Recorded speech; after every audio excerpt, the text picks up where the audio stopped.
Hello friends, स्वागत है आप सबका आपका अपना यूट्यूब चैनल अब पढ़ेगा इंडिया में। आज हम लोग इस वीडियो में देखेंगे, जैसा कि आप लोगों ने थंबनेल पे देखा होगा कि अब जल्द ही बिहार कैबिनेट के द्वारा बिहार पुलिस और बिहार दरोगा की वैकेंसी जो है वो अप्रूव्ड कर दी गई है और जल्द ही यह वैकेंसी जो है वो आप लोगों को देखने के लिए मिल सकता है। उसी क्रम में एक प्रभात पब्लिकेशन की बुक पब्लिश हुई है बिहार दरोगा के लिए।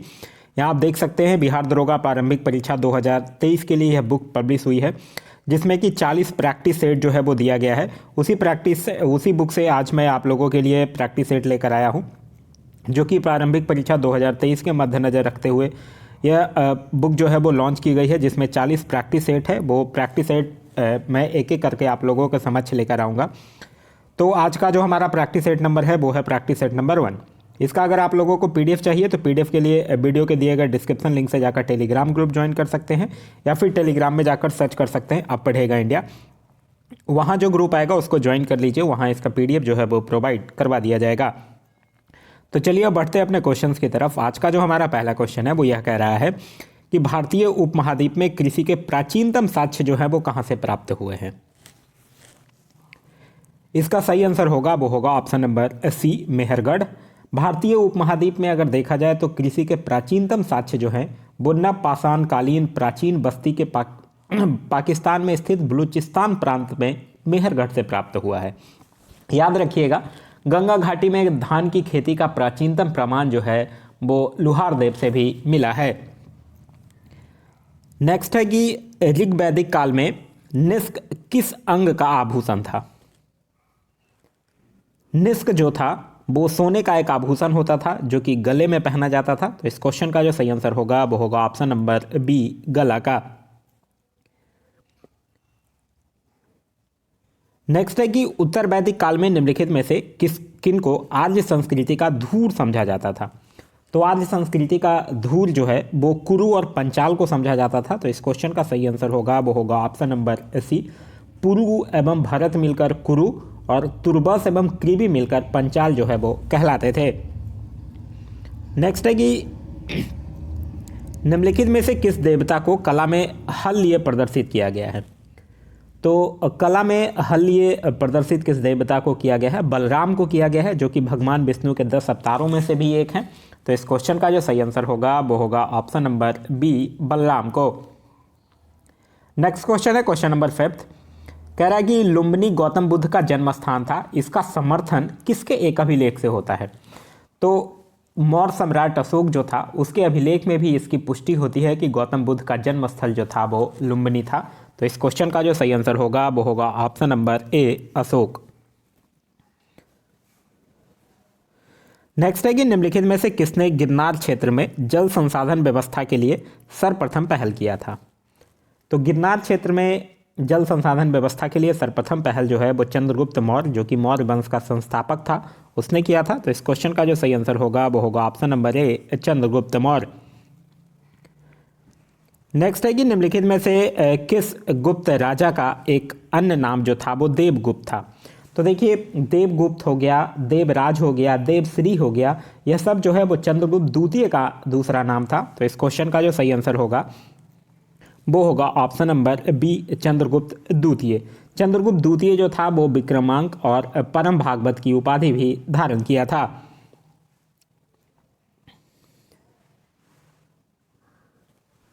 नेक्स्ट है कि एलिफेंटा के प्राचीन स्मारक प्रायः हैं। तो एलिफेंटा के प्राचीन स्मारक जो है वो बौद्ध नहीं, जैन नहीं, शैव सही होगा, वैष्णव भी नहीं। तो इस क्वेश्चन का जो सही आंसर होगा वो होगा ऑप्शन नंबर सी, टेबल 3। यहाँ पर एक्चुअली 9 बड़ी प्रतिमाएं हैं जो भगवान शंकर के विभिन्न रूप तथा क्रियाओं को दिखाती है।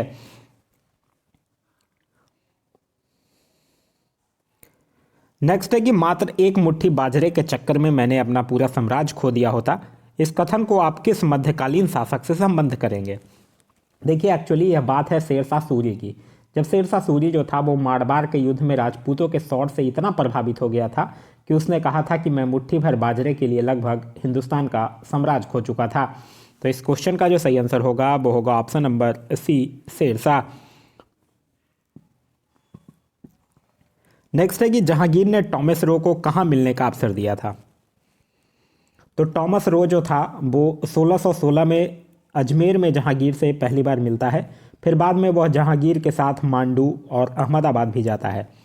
तो मिलता है सबसे पहले अजमेर में, तो इसलिए इस क्वेश्चन का जो सही आंसर होगा वो होगा ऑप्शन नंबर बी, अजमेर में। नेक्स्ट है कि निम्नलिखित में से कौन से एक संगीत वाद्य बजाने में औरंगजेब की दक्षता थी।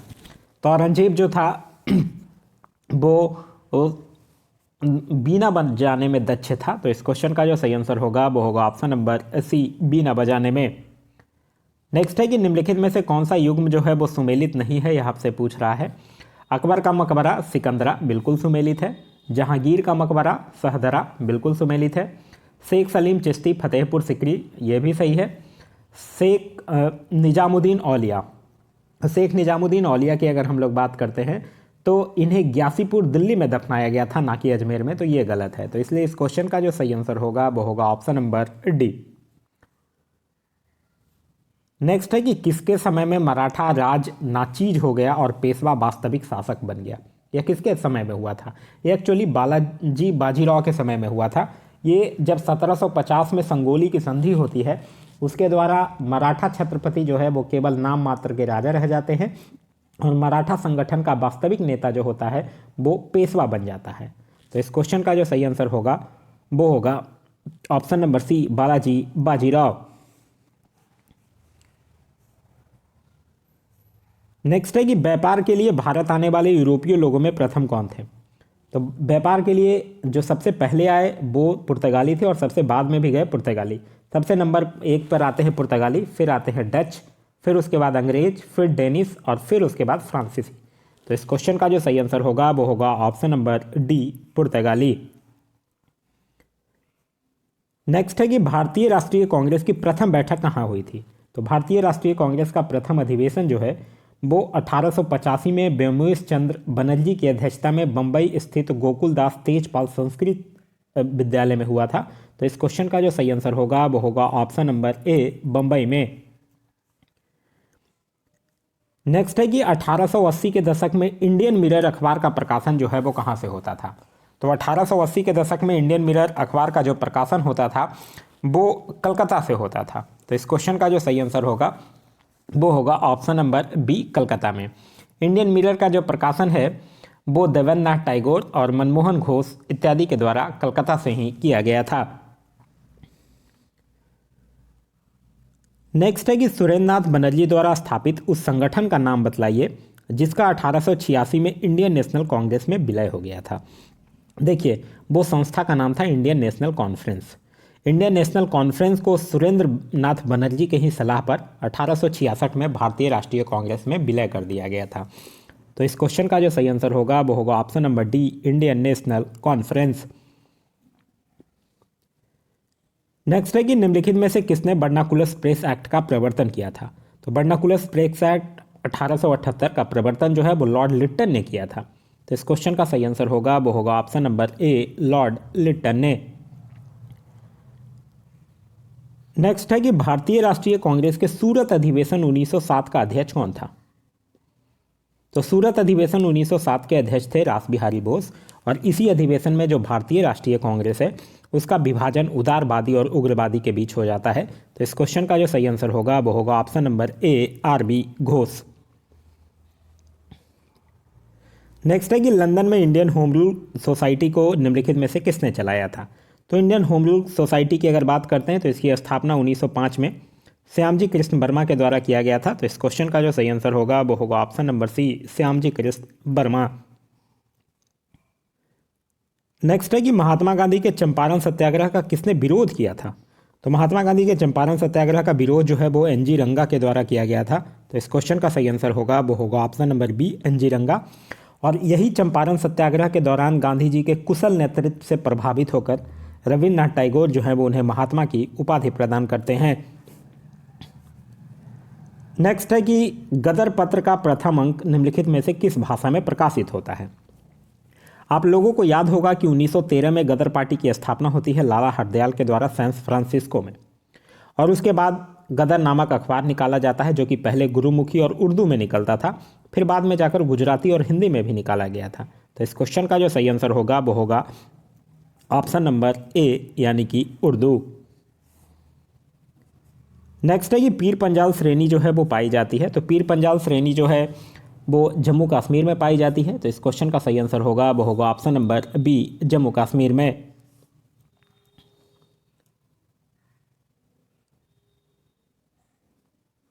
नेक्स्ट है कि निम्नलिखित नदियों में से कौन जो है वो अध्यारोपित नदी का उदाहरण है। अध्यारोपित नदी का मतलब होता है कि जो सुप्रीम पोज्ड ड्रेनेज है, तो वो चंबल नदी जो है वो अध्यारोपित नदी का उदाहरण है। तो इस क्वेश्चन का जो सही आंसर होगा वो होगा ऑप्शन नंबर सी, चंबल नदी। नेक्स्ट है कि संकोस नदी जो है वो सीमा बनाती है।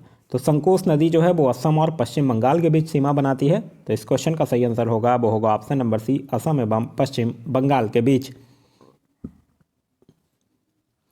नेक्स्ट है कि सागौन तथा साल जो है वो किसके उत्पाद हैं।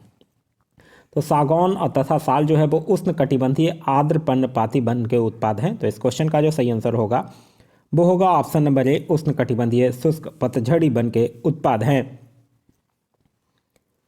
नेक्स्ट है कि तुलबुल परियोजना जो है वो निम्नलिखित में से किस नदी पर स्थित है। तो तुलबुल परियोजना जो है वो झेलम नदी पर स्थित है। तो इस क्वेश्चन का सही आंसर होगा वो होगा ऑप्शन नंबर डी, झेलम नदी पर। नेक्स्ट है कि निम्नलिखित में से कौन जो है वो सोन नदी का वास्तविक स्रोत है। तो सोन नदी की अगर बात करते हैं तो इसका उद्गम स्थल जो है वो सतपुड़ा, जो कि शहडोल जिला है, उसी की पहाड़ियों में अमरकंटक के पठार से होता है। और फिर यह नदी जो है वो उत्तर प्रदेश में मिर्जापुर तथा सोनभद्र जिले में बहती है और फिर बिहार राज्य में रामनगर के समीप आकर गंगा नदी में मिल जाती है। तो इस क्वेश्चन का जो सही आंसर होगा वो होगा ऑप्शन नंबर ए, शहडोल जिले में अमरकंटक से। नेक्स्ट है कि भारत में रबर उद्योग जो है वो स्थित है। तो भारत में रबर उद्योग जो है वो पंजिम में स्थित है। तो इस क्वेश्चन का सही आंसर होगा वो होगा ऑप्शन नंबर ए, पंजिम में। लेकिन ध्यान रखिएगा, रबर का जो सबसे बड़ा उत्पादक राज्य है वो है केरल। नेक्स्ट है कि भारत का सबसे बड़ा बंदरगाह है। तो भारत का सबसे बड़ा बंदरगाह जो है वो मुंबई में स्थित है। तो इस क्वेश्चन का जो सही आंसर होगा वो होगा ऑप्शन नंबर बी, मुंबई में। नेक्स्ट है कि संसार के किस देश में संरक्षित भूमि का सर्वोत्तम तंत्र है। तो देखिए, पूरे वर्ल्ड में भारत ही एक ऐसा देश है जहां भूमि को कई श्रेणियों में बांटा गया है और इसीलिए क्षेत्रफल की दृष्टि से संचरित भूमि सबसे अधिक जो है वो भारत में ही है। तो इस क्वेश्चन का जो सही आंसर होगा वो होगा ऑप्शन नंबर सी, भारत में। नेक्स्ट है कि निम्नलिखित देशों में से किन्हें स्वर्णिम अर्धचंद्र में सम्मिलित किया जाता है। तो स्वर्णिम अर्धचंद्र जो होता है वो अफगानिस्तान, ईरान और इराक को कहा जाता है। तो अफगानिस्तान, इराक और ईरान को, पाकिस्तान को नहीं। क्लियर है। तो इसलिए इस क्वेश्चन का जो सही आंसर होगा वो होगा ऑप्शन नंबर सी, 1, 2 और 3। नेक्स्ट है कि निम्नलिखित युग्मों में से कौन जो है वो सही सुमेलित नहीं है, यह आपसे पूछ रहा है। किम्बरले दक्षिण अफ्रीका, जो कि हीरा, बिल्कुल सही है। बिट्सवाशलैंड, ये एक्चुअली दक्षिण अफ्रीका का ही जगह है, ये भी सोना उत्पादन के लिए है, ये बिल्कुल सही है। कैंटगा, तांबा, ये जायरे के कैंटगा क्षेत्र जो है वो तांबे के लिए प्रसिद्ध है, ये बिल्कुल सही है। सार लोहयस्क, ये गलत है। सार क्षेत्र जो है वो कोयला उत्पादन के लिए प्रसिद्ध है, ना कि लोहा के लिए। तो ये गलत है, इसलिए इस क्वेश्चन का सही आंसर होगा वो होगा ऑप्शन नंबर डी। नेक्स्ट है कि भूमध्य रेखा जो है वो गुजरती है। तो भूमध्य रेखा की अगर हम लोग बात करते हैं तो भूमध्य रेखा जो है वो Kenya, Congo, Brazil, Colombia, Ecuador, ये सबसे गुजरती है। तो इस क्वेश्चन का जो सही आंसर होगा वो होगा ऑप्शन नंबर बी, केनिया से होकर। नेक्स्ट है कि निम्नलिखित में से कौन जो है वो सक्रिय ज्वालामुखी है।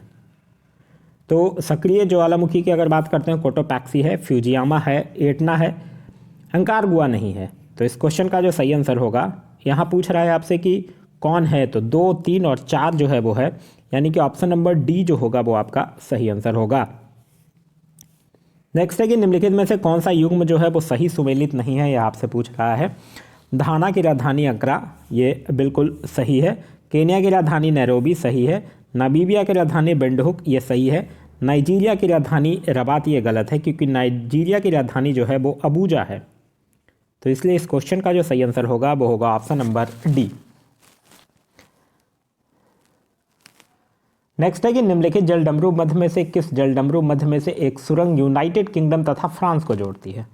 तो एक सुरंग यूनाइटेड किंगडम और फ्रांस को जोड़ती है डेनमार्क जलसंधि। तो इस क्वेश्चन का जो सही आंसर होगा वो होगा option number B, Denmark strait. Next है कि निम्नलिखित में से किस महासागर के तटीय क्षेत्र को ज्वाला परिधि कहते हैं? तो प्रशांत महासागर के तटीय क्षेत्र को ज्वाला परिधि कहा जाता है। तो इस क्वेश्चन का सही आंसर होगा वो होगा ऑप्शन नंबर बी, प्रशांत महासागर। नेक्स्ट है कि अलेक्जेंड्रिया समुद्र पतन है, तो यह मिस्र का बंदरगाह है। तो इस क्वेश्चन का सही आंसर होगा वो होगा ऑप्शन नंबर ए, मिस्र का। नेक्स्ट है कि भारत की जनगणना द्वारा निम्नलिखित में से किस वर्ग के नगर जो हैं वो लघु नगरों की श्रेणी में सम्मिलित किए जाते हैं? तो लघु नगरों की श्रेणी में वर्ग 4, वर्ग 5 और वर्ग 6 वर्गों के नगरों को लघु नगरों की श्रेणी में रखा जाता है।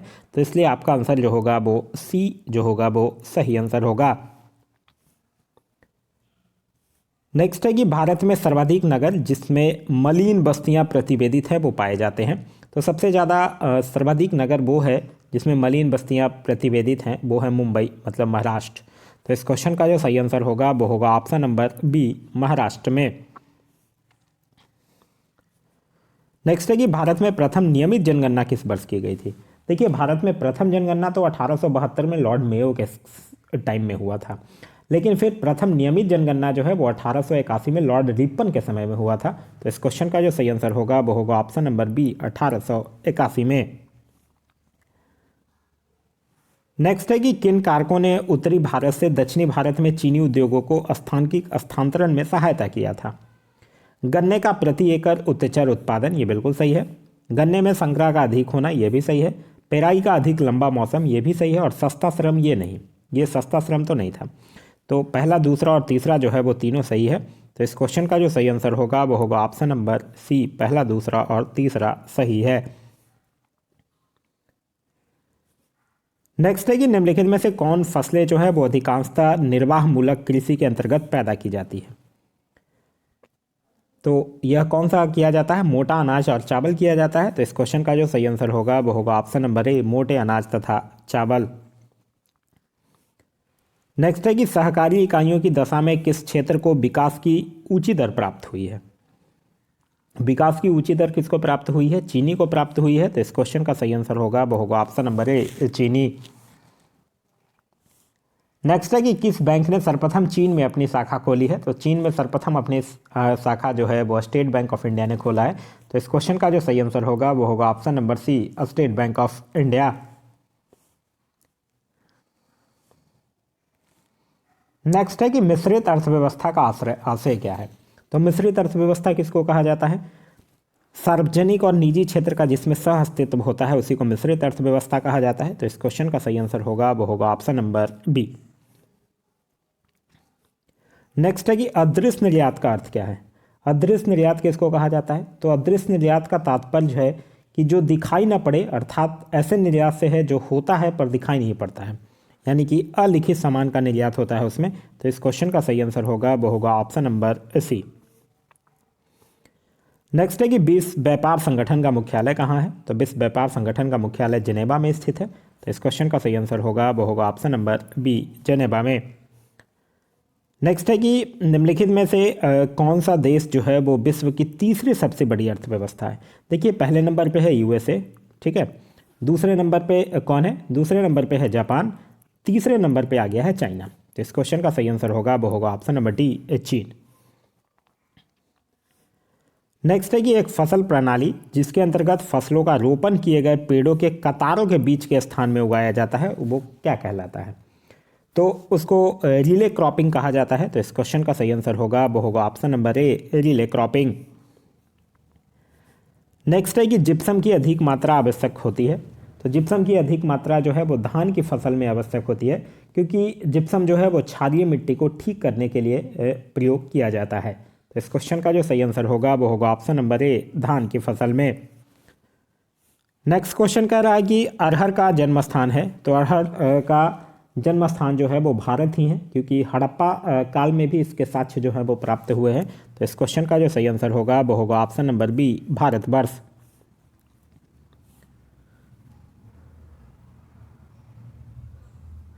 नेक्स्ट है कि निम्नलिखित वैदिक देवता देवी में से कौन एक जो है वो सूर्य के साथ संबंध जो है वो दिखाया गया है? तो यह बात जो है वो किसकी कर रहा है?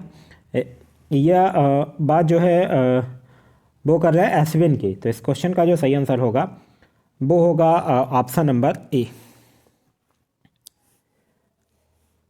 नेक्स्ट जो है वो कह रहा है कि बरूना प्रजाति है। तो बरूना किसकी प्रजाति है? ये सरसों की एक प्रजाति है। तो इस क्वेश्चन का जो सही आंसर होगा वो होगा ऑप्शन नंबर ए, सरसों की प्रजाति है। नेक्स्ट है कि निम्नलिखित वक्तव्यों पर विचार कीजिए। कह रहा है भारत में पश्चिम बंगाल मछली का सबसे बड़ा उत्पादक है। ये बिल्कुल सही है। फिर है कि पश्चिम बंगाल के सागर तट के किनारे मत्स्य उद्योग जो है वो सुविकसित है। ये भी बिल्कुल सही है। तो इस क्वेश्चन का जो सही आंसर होगा वो होगा ऑप्शन नंबर ए। ए और आर जो है वो दोनों सही है और ए की सही व्याख्या भी जो है वो आर है। भारत में चावल की खेती के अंतर्गत सर्वाधिक क्षेत्र जो है वो पाया जाता है। देखिए सर्वाधिक क्षेत्र पूछ रहा है कहाँ पाया जाता है, तब आपका आंसर उत्तर प्रदेश होगा। लेकिन अगर उत्पादन पूछे तो चावल का सबसे ज़्यादा उत्पादक देश हो जाए वो चीन, और सबसे ज़्यादा उत्पादन राज्यों में अगर देखा जाए तब वो है पश्चिम बंगाल। नेक्स्ट है कि निम्नलिखित में से कौन सा युग्म जो है वो सही सुमेलित है? यह आपसे पूछ रहा है। सिमलीपाल असम गलत है, सिमलीपाल उड़ीसा में है। नौकरेक मेघालय ये सही है। दिहांग दिवांग सिक्किम ये भी गलत है, ये अरुणाचल प्रदेश में है। अगस्तमालाई कर्नाटक ये भी गलत है, ये तमिलनाडु में है। तो इस क्वेश्चन का जो सही आंसर होगा वो होगा ऑप्शन नंबर बी। नेक्स्ट है कि ब्लू मून परिघटना होती है एक ही माह में 2 पूर्णिमा हो, गलत। एक ही कैलेंडर वर्ष में 2 लगातार माहों में 4 पूर्णिमा हो, गलत। एक ही कैलेंडर वर्ष में 3 बार एक ही माह में 2 पूर्णिमा हो, ये भी गलत।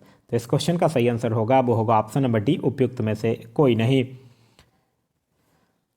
नेक्स्ट क्वेश्चन है भारत के संविधान के निर्माण में संविधान सभा को कितना समय लगा था? तो देखिए भारत के संविधान के अगर निर्माण की अगर बात करते हैं तो इसमें संविधान सभा को 2 वर्ष 11 महीने और 18 दिन लगा था और लगभग 65 लाख रुपए भी खर्च हुए थे। तो इस क्वेश्चन का जो सही आंसर होगा वो होगा ऑप्शन नंबर ए, 2 वर्ष 11 महीना 18 दिन। नेक्स्ट है कि संविधान सभा में उद्देश्य प्रस्ताव निम्न में से किस एक के द्वारा प्रस्तुत किया गया था? तो यह किया गया था पंडित जवाहरलाल नेहरू के द्वारा 13 दिसंबर 1946 को, और फिर संविधान सभा जो है वो 22 जनवरी 1947 को इसको अंगीकृत किया था। तो इस क्वेश्चन का जो सही आंसर होगा वो होगा option number B, Pandit Jawaharlal Nehru. Next है कि राष्ट्रीय मानवाधिकार आयोग अधिनियम 1993 के अनुसार निम्नलिखित में से कौन जो है वो इस आयोग का अध्यक्ष बन सकता है? तो इस आयोग का अध्यक्ष कौन बन सकता है? केवल भारत का कोई सेवानिवृत्त मुख्य न्यायाधीश। तो इस क्वेश्चन का सही आंसर होगा वो होगा ऑप्शन नंबर सी। नेक्स्ट है कि राज्य के नीति निर्देशक सिद्धांत एक ऐसा चेक है जो बैंक की सुविधा अनुसार अदा किया जाता है। यह किसने कहा था? तो यह किसने कहा था? केटी शाह ने कहा था। तो इस क्वेश्चन का जो सही आंसर होगा वो होगा ऑप्शन नंबर डी, केटी शाह ने कहा था। नेक्स्ट है कि निम्न में से कौन सी एक संवैधानिक संस्था नहीं है? राज्य का वित्त आयोग है, लोकसभा सचिवालय है, केंद्र का वित्त आयोग है, मानवाधिकार आयोग नहीं है। क्योंकि मानवाधिकार आयोग जो है वो एक विधिक संस्था है, क्योंकि इसकी स्थापना संसद ने विधि के द्वारा 1993 में किया था। नेक्स्ट है कि निम्नलिखित में से कौन सा एक मौलिक कर्तव्य नहीं है? राष्ट्रगान का सम्मान करना है, राष्ट्रीय संपत्ति का बचाव करना भी है, राष्ट्रीय महत्व के स्थलों और स्मारकों की रक्षा करना ये मौलिक कर्तव्य नहीं है। मौलिक कर्तव्य की अगर बात करते हैं तो इसको सरदार स्वर्ण सिंह समिति की अनुशंसा पर भाग 4 क में अनुच्छेद 51 क में जोड़ा गया था।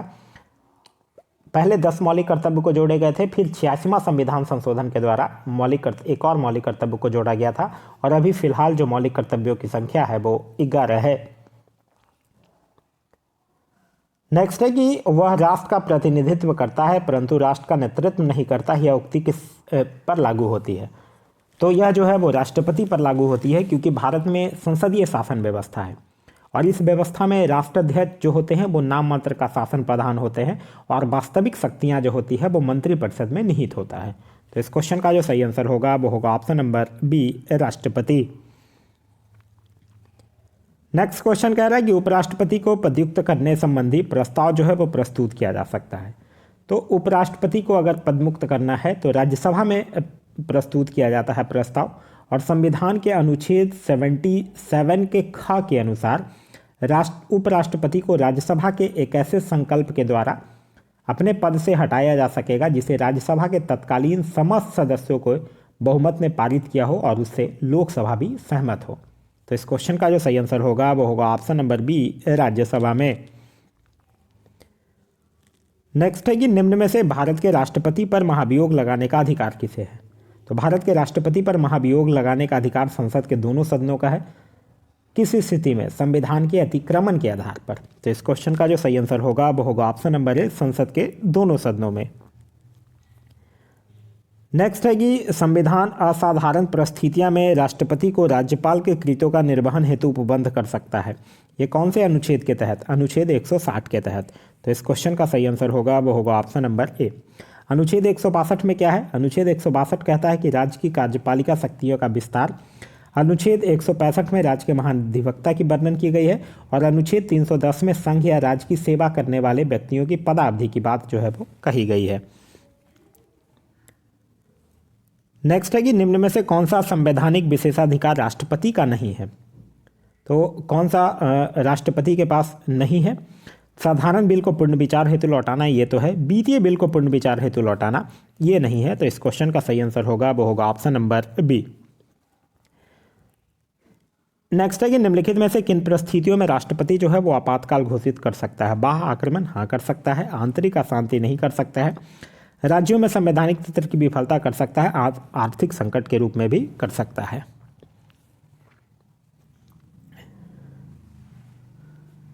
नेक्स्ट है कि लोकसभा में शून्यकाल की अवधि अधिक से अधिक कितनी हो सकती है? तो ये अधिक से अधिक जो है वो 1 घंटा हो सकता है। तो इस क्वेश्चन का जो सही आंसर होगा वो होगा ऑप्शन नंबर बी, 1 घंटा। नेक्स्ट है कि निम्न में से किसको भंग किया जा सकता है परंतु भंग नहीं किया जा सकता है परंतु समाप्त किया जा सकता है? यह किसको किया जा सकता है? राज्य की विधानसभाओं को किया जा सकता है, विधान परिषदों को किया जा सकता है। तो इस क्वेश्चन का जो सही आंसर होगा वो होगा ऑप्शन नंबर डी, राज्य विधान परिषदों को। नेक्स्ट है कि जब सर्वोच्च न्यायालय किसी व्यक्ति अथवा संस्था को उसके दायित्व के निर्वहन हेतु लेख जारी करता है तो उसे क्या कहते हैं? तो उसको परमादेश कहा जाता है। तो इस क्वेश्चन का सही आंसर होगा वो होगा ऑप्शन नंबर बी, परमादेश। नेक्स्ट है कि निम्न में से कौन सा राज्य के उच्च न्यायालय का मुख्य क्षेत्राधिकार नहीं है? यह आपसे पूछ रहा है। तो परामर्श संबंधी क्षेत्राधिकार ही नहीं है। तो इस क्वेश्चन का सही आंसर होगा वो होगा ऑप्शन नंबर ए। नेक्स्ट है कि लोकसभा और राज्य विधानसभाओं के चुनाव में मतदान करने वालों की न्यूनतम आयु सीमा 21 वर्ष से घटाकर 18 वर्ष कर दी गई है। तो यह कब किया गया है? संविधान के 61वें संविधान संशोधन 1989 में। तो इस क्वेश्चन का जो सही आंसर होगा वो होगा ऑप्शन नंबर सी। नेक्स्ट है कि निम्न विधेयकों में से किस एक का भारतीय संसद के दोनों सदनों के द्वारा अलग अलग विशेष बहुमत से पारित होना आवश्यक है? यह है संविधान संशोधन विधेयक। संविधान संशोधन विधेयक जिसका वर्णन जो है वो अनुच्छेद 368 में किया गया है। नेक्स्ट कह रहा है कि निम्नलिखित में से कौन सा एक युग्म जो है वो सही सुमेलित है? यह आपसे पूछ रहा है। संविधान का दूसरा भाग मौलिक अधिकार गलत है, संविधान के दूसरे भाग में नागरिकता है, मौलिक अधिकार जो है वो तीसरे भाग में है। आगे है संविधान का तीसरा भाग नागरिकता, ये गलत है। अभी हमने देखा कि तीसरे भाग में मौलिक अधिकार है और दूसरे भाग में क्या है? नागरिकता है। फिर है संविधान का चौथा भाग मौलिक कर्तव्य, ये भी गलत है। संविधान का चौथा भाग ये मौलिक कर्तव्य है, हाँ तो ये बिल्कुल सही है। तो इस क्वेश्चन का सही आंसर होगा वो होगा ऑप्शन नंबर सी। संविधान का 5वां भाग राज्य के नीति निर्देशक सिद्धांत, ये गलत है। राज्य के नीति निर्देशक सिद्धांत जो है वो भाग 4 में है और भाग 5 में संघ की बात जो है वो कही गई है। नेक्स्ट है कि स्वतंत्र व्यापार क्षेत्र किसे कहते हैं? तो स्वतंत्र व्यापार क्षेत्र किसको कहा जाता है? उद्योग उत्पादन शुल्क से मुक्त होता है तथा वो निर्यात के लिए उत्पादन करते हैं। तो इस क्वेश्चन का सही आंसर होगा वो होगा ऑप्शन नंबर डी। याद रखिएगा भारत में सर्वप्रथम कांडला को मुक्त व्यापार क्षेत्र जो है वो घोषित किया गया था। नेक्स्ट है कि जेट इंजन एक रॉकेट के संबंध में निम्न कथनों पर विचार कीजिए। कह रहा है एक जेट इंजन अपनी ऑक्सीजन आपूर्ति हेतु आसपास की हवा प्रयुक्त करता है और इसीलिए अंतरिक्ष में गति के लिए उपयुक्त नहीं है। तो यह जो है वो बिल्कुल सही है। एक रॉकेट गैस के रूप में ईंधन के लिए अपने साथ ऑक्सीजन ले जाता है, ये गलत है। वो ऑक्सीजन तो ले जाता है लेकिन ईंधन के रूप में नहीं बल्कि तरल के रूप में ऑक्सीजन अपने साथ ले जाता है। तो ए जो है वो सही है और सेकंड जो है वो गलत है। नेक्स्ट है कि निम्न में से किसके द्वारा अधिक गंभीर ज्वालक पैदा होता है? तो अधिक गंभीर ज्वालक पैदा होता है भाप के, स्टीम के द्वारा, क्योंकि इसकी जो गुप्त ऊष्मा होती है वो अधिक होती है। नेक्स्ट है कि म्यूजिक कंसर्ट्स के लिए हॉल की दीवारें को, तो म्यूजिक कंसर्ट के लिए जो थिएटर मतलब होता है, इसमें जनरली थिएटर में दीवारों को ध्वनि को अवशोषण करना चाहिए। तो इस क्वेश्चन का सही आंसर होगा वो होगा option number D. Next question कह रहा है कि हैवी वाटर न्यूक्लियर विज्ञान में, तो न्यूक्लियर विज्ञान में भारी जल को ड्यूटेरियम ऑक्साइड कहा जाता है। तो हाइड्रोजन के स्थान पर ड्यूटेरियम होता है। तो इस क्वेश्चन का सही आंसर होगा वो होगा option number B. Next question कह रहा है कि एक युक्ति जो इलेक्ट्रिकल ऊर्जा को यांत्रिक ऊर्जा में बदल देता है। तो इलेक्ट्रिकल ऊर्जा को यांत्रिक ऊर्जा में कौन बदल देता है? वो बदल देता है मोटर। तो इस क्वेश्चन का जो सही आंसर होगा वो होगा option number D, motor. Next है कि नज़दीक आती रेलगाड़ी की सीटी की आवाज़ बढ़ती जाती है जबकि दूर जाने वाली रेलगाड़ी के लिए घटती जाती है। यह फेनोमिनन जो है वो किसका उदाहरण है? तो यह फेनोमिनन जो है वो डॉपलर इफेक्ट का प्रभाव है। तो इस क्वेश्चन का सही आंसर होगा वो होगा ऑप्शन नंबर डी, डॉपलर प्रभाव का। नेक्स्ट क्वेश्चन कह रहा है कि स्पष्ट रूप से प्रतिध्वनि सुनने के लिए परावर्तित सतह और सुनने वाले के मध्य कम से कम कितनी दूरी होनी चाहिए? तो कम से कम 16.5 मीटर होनी चाहिए। तो इस क्वेश्चन का जो सही आंसर होगा वो होगा ऑप्शन नंबर डी। नेक्स्ट है कि सड़कों पर काम करने निकला कहिलवाला बर्तनों को चमकदार रूप देने हेतु एक चमकदार चांदी समान तत्व का प्रयोग रगड़ने हेतु करता है। यह तत्व जो है वो किसका बना होता है? तो यह तत्व जो है वो जस्ता का बना हुआ होता है। तो इस क्वेश्चन का सही आंसर होगा वो होगा ऑप्शन नंबर ए, जस्ता का बना होता है। नेक्स्ट है कि अम्ल वर्षा यानी कि एसिड रेन निम्न द्वारा वायु प्रदूषण के कारण होती है। तो एसिड रेन जो है वो नाइट्रस ऑक्साइड और सल्फर डाइऑक्साइड के कारण होता है। तो इस क्वेश्चन का सही आंसर होगा वो होगा ऑप्शन नंबर डी। नेक्स्ट है कि निम्न में से कौन जो है वो आरडीएक्स का दूसरा नाम है? आरडीएक्स का फुल फॉर्म आप लोग पढ़े ही होंगे, रिसर्च एंड डेवलपमेंट एक्सप्लोसिव होता है। और आरडीएक्स का दूसरा नाम जो होता है वो साइक्लोनाइट होता है। तो इस क्वेश्चन का सही आंसर होगा वो होगा ऑप्शन नंबर सी, साइक्लोनाइट। इसको यूएसए में कहा जाता है। अगर आपसे पूछे इटली में इसको क्या कहा जाता है, तो इटली में इसको T4 के नाम से जाना जाता है। और जर्मनी की अगर बात करते हैं तो जर्मनी में हेक्सोजेन के नाम से इसको जाना जाता है। नेक्स्ट है कि जल की अधिकतम मात्रा जिसकी पौधे की आवश्यकता होती है वह उसे अवशोषण निम्न के माध्यम से करता है। तो किसके माध्यम से करता है? वर्नियर जोन्स के माध्यम से करता है। तो इस क्वेश्चन का जो सही आंसर होगा वो होगा ऑप्शन नंबर ए। नेक्स्ट है कि निम्न में से कौन जो है वो हरित गृह गैस नहीं है? तो हरित गृह गैस कार्बन डाइऑक्साइड है, सल्फर डाइऑक्साइड, मीथेन भी है, सल्फर डाइऑक्साइड नहीं है। तो इस क्वेश्चन का सही आंसर होगा वो होगा ऑप्शन नंबर बी।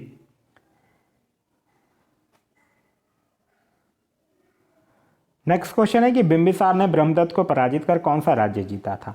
तो बिंबिसार जो था वो ब्रह्मदत्त को पराजित करके अंग राज को मगध में मिला लिया था। तो इस क्वेश्चन का सही आंसर होगा वो होगा ऑप्शन नंबर ए, अंग। बिंबिसार जो है वो राजगृह का निर्माण करता है, उसको अपनी राजधानी बनाता है और लगभग 52 वर्षों तक मगध पर शासन भी करता है। नेक्स्ट है कि बिहार के कर्नाट वंश के शासक हरि सिंह देव को पराजित करने वाला सुल्तान कौन था? तो देखिए 1324 की ये बात है जब बंगाल अभियान से वापस लौटते रहता है ग्यासुद्दीन तुगलक। वो वही जो है वो बिहार के कन्नौज वंश के सम्राट जो रहता है हरि सिंह, उसको पराजित कर देता है और उसके राज्य पर अधिकार कर लेता है। तो इस क्वेश्चन का जो सही आंसर होगा वो होगा option number B, Ghiyasuddin Tughlaq. Next question है क्वेश्चन नंबर 94। कह रहा है बिहार के क्षेत्र में सर्वप्रथम कौन आए थे? तो बिहार में सबसे पहले पुर्तगाली ही आए थे। तो इस क्वेश्चन का सही आंसर होगा वो होगा ऑप्शन नंबर सी, पुर्तगाली। नेक्स्ट क्वेश्चन कह रहा है कि भारत के संविधान में पहला संशोधन जो है वो किस राज्य के कारण हुआ था? एक्चुअली देखिए बिहार में उस समय जमींदारी अनुमूलन कानून को जब जमींदारों ने चुनौती दी थी तो संविधान में पहला संविधान संशोधन 1951 में किया गया और संविधान में एक 9वीं अनुसूची जोड़कर इस अधिनियम को सूची बना दिया गया। तो इस क्वेश्चन का जो सही आंसर होगा वो होगा option number D, Bihar. Next है कि शंकरपुर नामक जगह पर टेलकॉम स्टेटाइट सोपस्टोन खनिज पाया जाता है, वो बिहार के किस जिले में स्थित है? तो शंकरपुर नामक जगह जो है वो बिहार के मुंगेर जिले में स्थित है। तो इस क्वेश्चन का सही आंसर होगा वो होगा option number D, Munger. Next question है कि बिहार में कांबर झील पक्षी अभ्यारण्य जो है वो कहाँ स्थित है? तो बिहार में कांबर झील पक्षी अभ्यारण्य जो है वो सारण में स्थित है। तो इस क्वेश्चन का सही आंसर होगा वो होगा option number D, Saran. Next है कि नहरों द्वारा सबसे अधिक सिंचाई बिहार प्रदेश में किस क्षेत्र में होती है? तो नहरों द्वारा सबसे अधिक सिंचाई जो है वो बिहार में रोहतास जिला में होता है। तो इस क्वेश्चन का सही आंसर होगा वो होगा ऑप्शन नंबर सी, रोहतास में। नेक्स्ट है कि जनगणना 2001 की तुलना में 2011 की जनगणना के आधार पर हम कह सकते हैं कि बिहार की जनसंख्या वृद्धि दर क्या हुआ है। जनसंख्या के वृद्धि दर जो है वो ज़्यादा बढ़ा है। इस क्वेश्चन का सही आंसर होगा वो होगा ऑप्शन नंबर बी।